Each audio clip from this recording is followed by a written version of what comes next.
All right, joining us now to react is House Republican Conference Chairwoman and New York Congresswoman Elise Stefanik. Congresswoman, welcome to the show. It's good to see you tonight. So what is your counter message to the nation?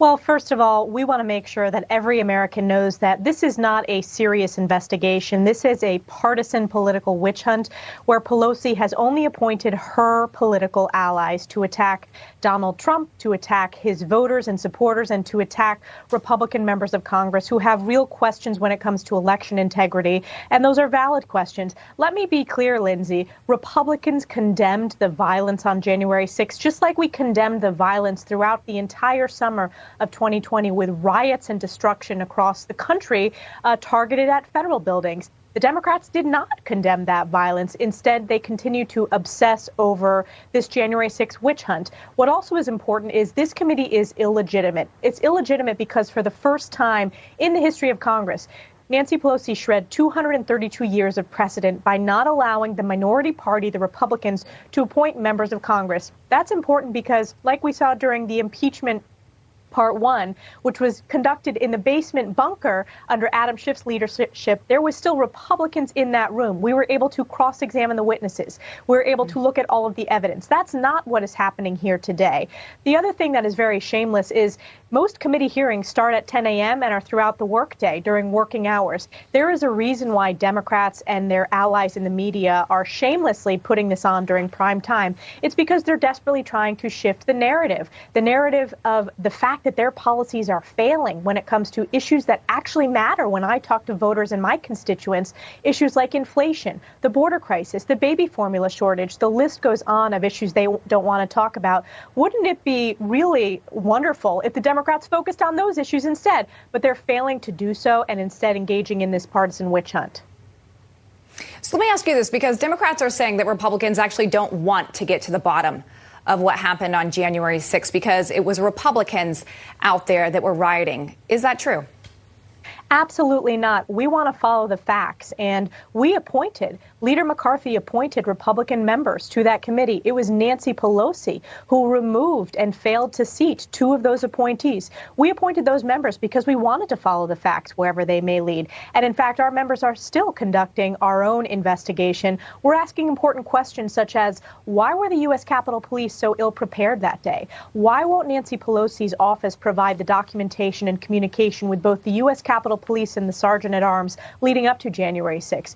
Why was the Capitol Police at half staff that day? That was a decision made by the Speaker of the House and absolutely, unquestionably, the wrong decision. We want to get the answers to those questions. And most importantly, we want to make sure that the violence and destruction that occurred in the United States Capitol never happens again. There have been bipartisan investigations, lots of recommendations about changes that need to be made, and Nancy Pelosi and House Democrats have failed to act on all of those recommendations. So this is not about securing the Capitol. This is about politicizing and targeting their political opponents. So Republicans will likely take back the majority in November. If that is the case, is there a plan to continue this committee in a way that is bipartisan? Well, certainly, I want to note for the record that Republicans put on the House floor, which every Democrat voted against, a bipartisan commission. Every single Democrat voted against that. Republicans supported that. And it was only Nancy Pelosi, again, who shred any precedent to have a very partisan, targeted investigation that wasn't focused on the truth that we oppose. When it comes to the next Congress, that's a decision that the House Republicans are going to make. Certainly, I will tell you what we're focused on are the issues that actually matter to the American people. I wasn't asked a single question by my constituents over the past 2 weeks when I was in my district during our district work period.